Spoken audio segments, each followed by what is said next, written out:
All right, folks, this is part 2 of regression. This is the one where I tell you how to calculate the thing. All right, we'll go through a whole example too towards the end of this lecture, a separate video where we start with the raw data and go all the way to the regression equation and plot it right onto a graph. But this one is going to be in the sort of abstract, telling you how we work through the steps, and then we'll do it again with numbers. Okay, so a little refresher. You remember that we talked about regression to the mean. That's the tendency of those predicted scores to be closer to the average than the raw scores used to predict them, or the tendency of behavior over time to perform more like the average and less at the extreme. So a tendency towards, a particular case of a high score or a low score is likely to be followed by one that's closer to the average, right? We also talked a little bit about how we could take predicted z-scores, right? A raw score of x that we plug into our z-score equation, just like this, right? And so we use the mean of x, the standard deviation of x, the raw score of x. Now, no, you could do that with y, right? We could do that with the y variable instead. So instead of absences, we want to look at exam grades.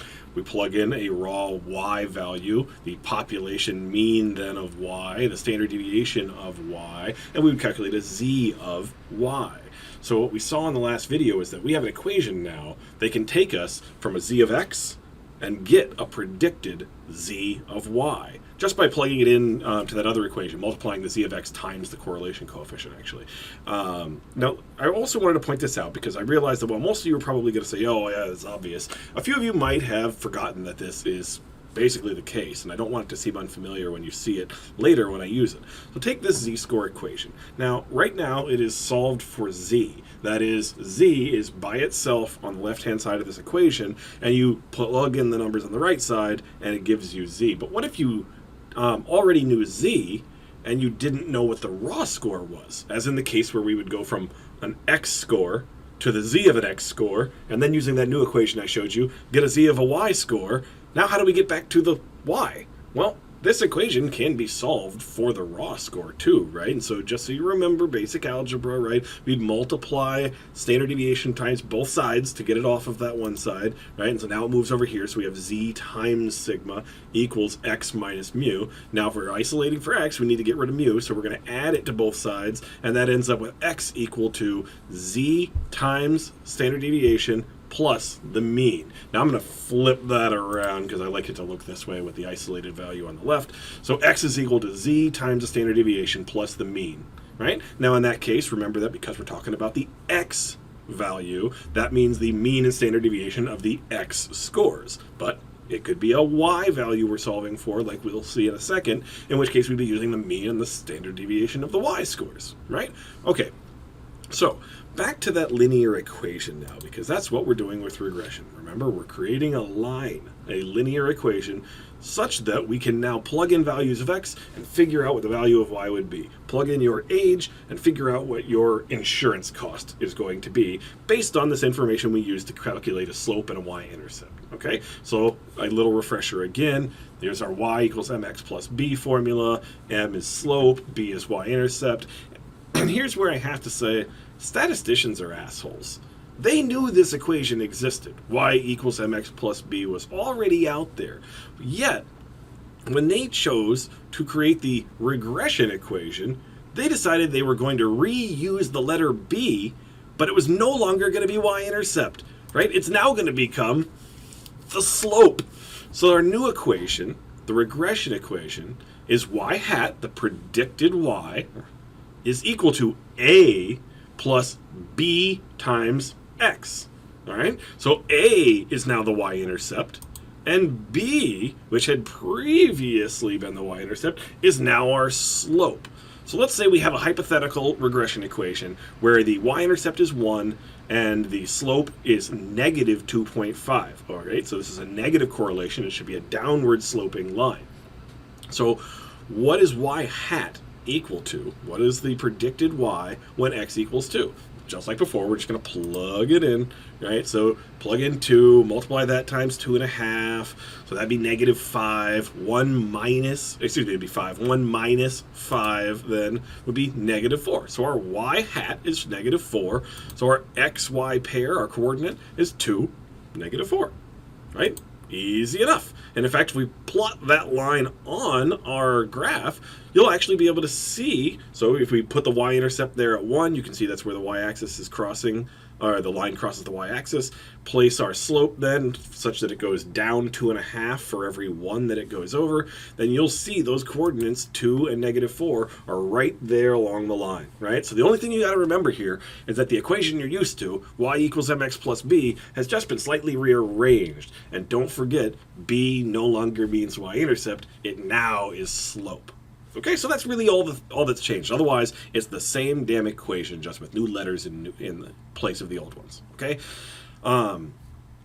as a reminder, x and y, they're just variables, right? In our case, one's absences, one's exam grades. It could be number of people at the beach and temperature outside. It doesn't matter what they are, it's just a variable. And so I can create z-scores of the x's, I can create z-scores of the y's, they're identical. I can have a pair of coordinates that's the z of the x and the z of the y, and then using that other equation I showed you, get back to solving the actual x for that z, or the y for that z, right? So again, they're the same process. These are the exact same thing.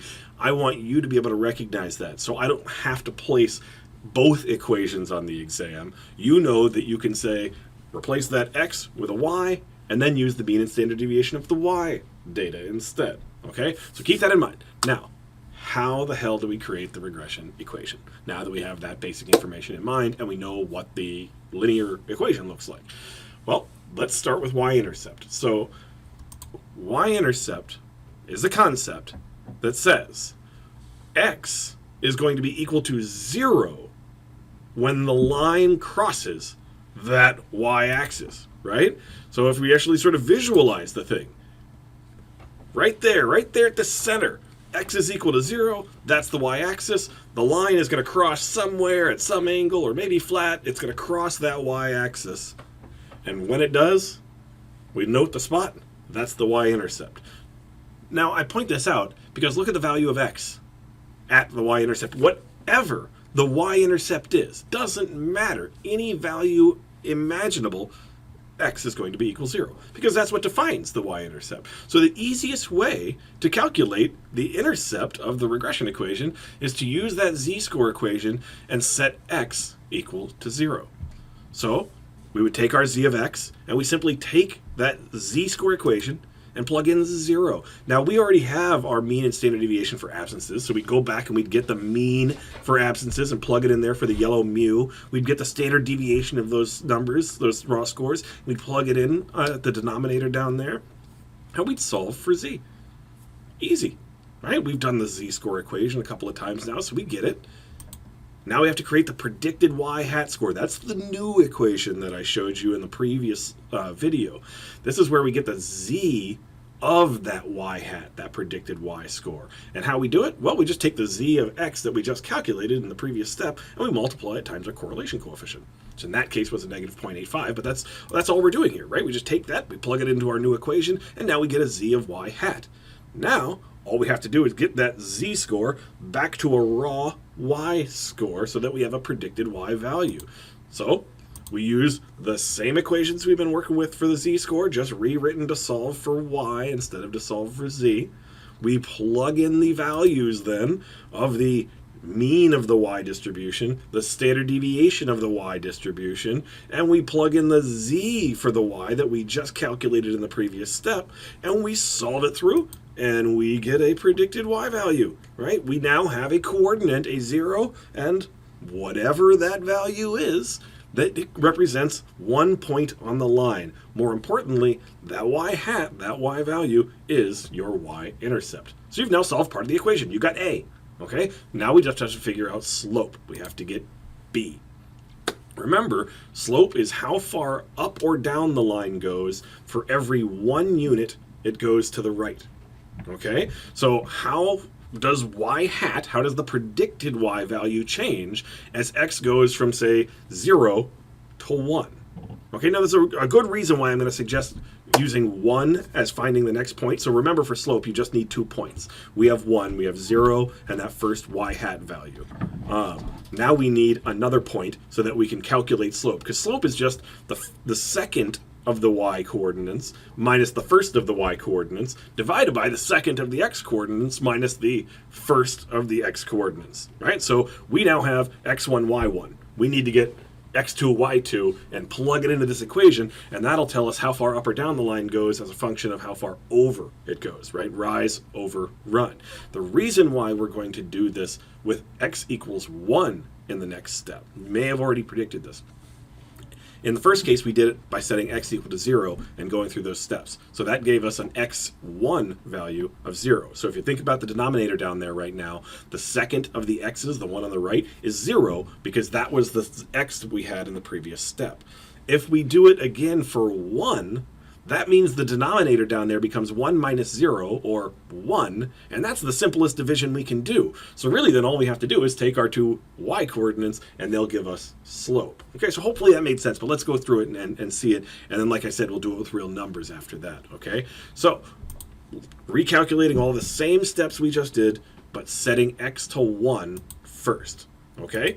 So again, we're now working with this spot, x equals 1, and we're going to figure out all the way down to that predicted y value by first setting 1 in for x, plugging in the mean of x, the standard deviation of x. I'm emphasizing that so that you remember when you're working with the x, you use all the data for x. And when you're working with the y for the z-score equation, you're using all the data for the y scores, for the distribution of y scores, right? Then we calculate the predicted y hat, right? We simply take that z of x we had from the previous step, we plug it in, multiply it times our correlation coefficient.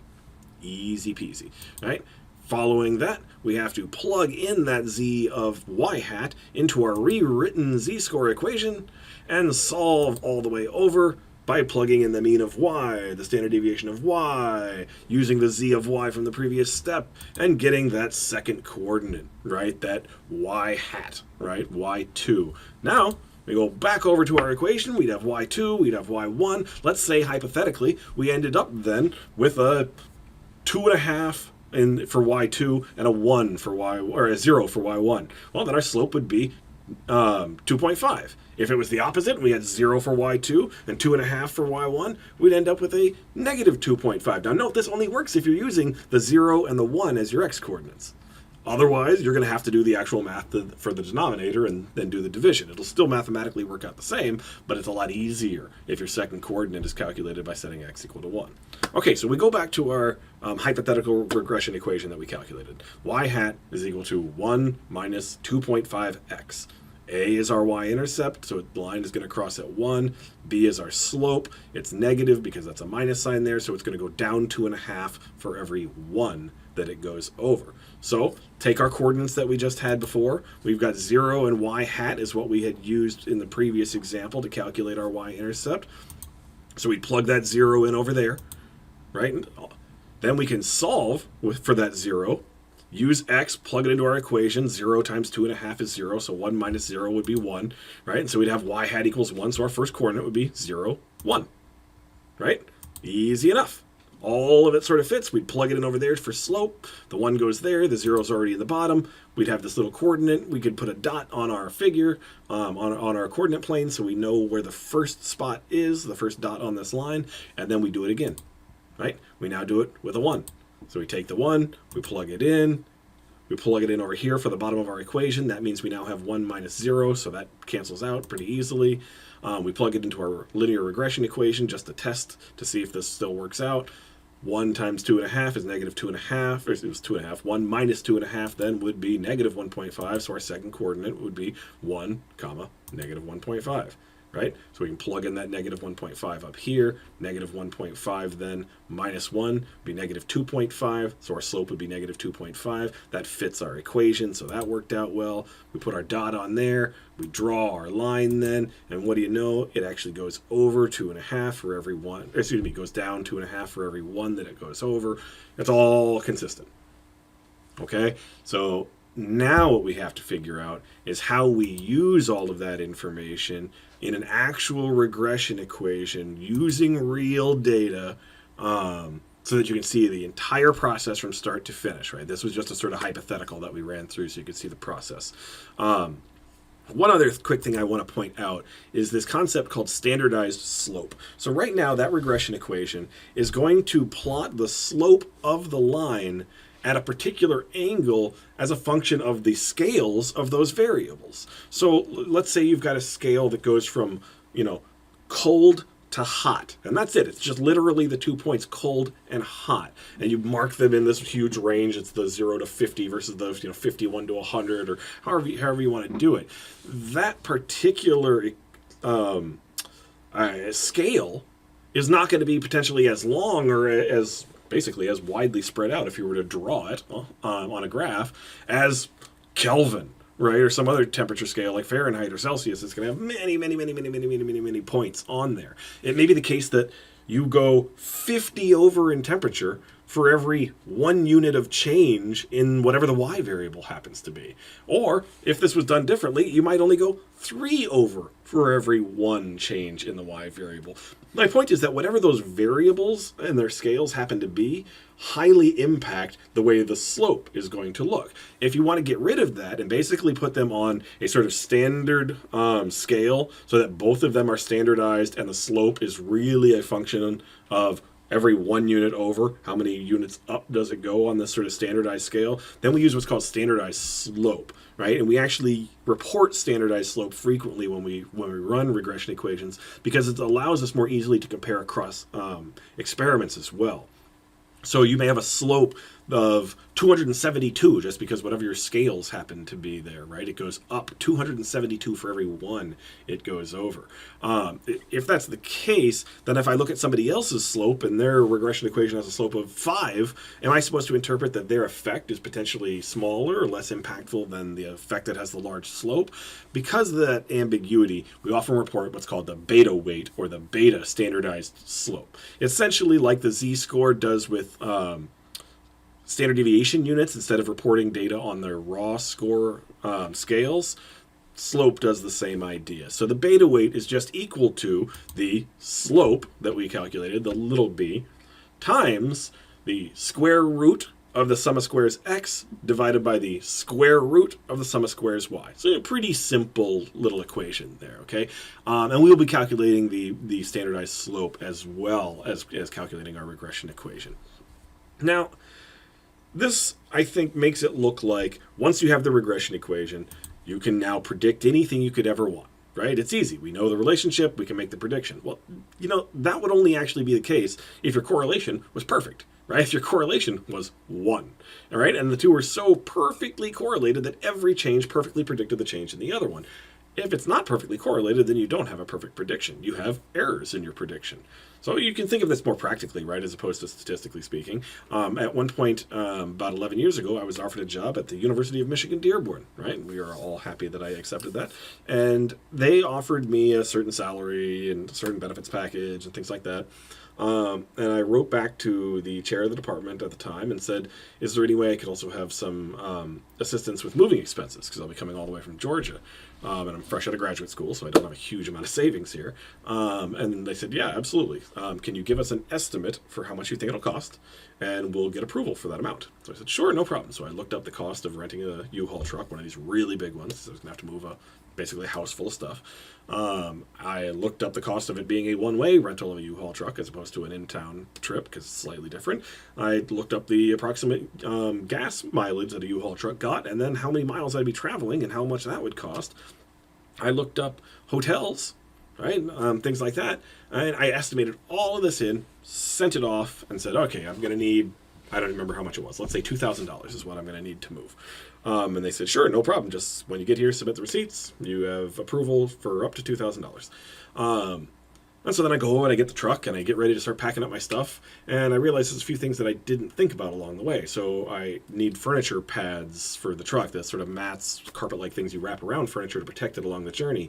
I had forgotten that I was going to have to eat along the way. I also forgot that when you stop at a hotel and you have pets, you pay a fee to bring your pets. And we were moving with, at the time, I think we had 3 cats and a dog, right, in various vehicles along the way.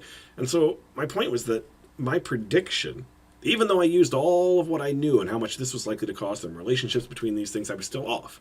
And that same thing happens when we create a regression equation, right? It is not going to be a perfect prediction. If I use the regression equation and you say I'm going to miss so many days, and I plug in that number as the x value and I get a y, that doesn't mean you're definitely going to get that particular exam grade. It's entirely possible that you come close to it if my prediction is fairly accurate and has low error rate, but it doesn't mean it'll be perfect. And so we need to acknowledge error and oftentimes quantify it. And we do so using what's called a standard error of the estimate. Basically a statistic that indicates the typical distance between the regression line and the actual data point. So you imagine that cloud of dots in your scatter plot, and you drew a line through it.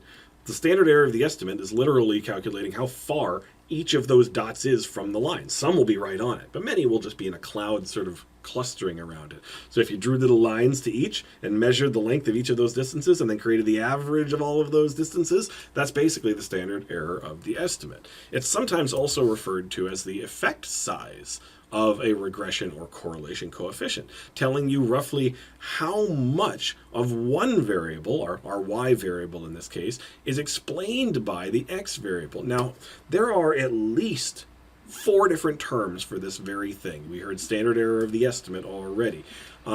Proportionate reduction in error is another way of referring to this. So when we think about it that way, it's a better definition for it might be a statistic that quantifies how much more accurate our predictions are when we use the regression line instead of the mean as a prediction tool. So remember back at the beginning I said that one way I could give somebody a prediction about how they might perform in the class is to give them the average of the previous semester.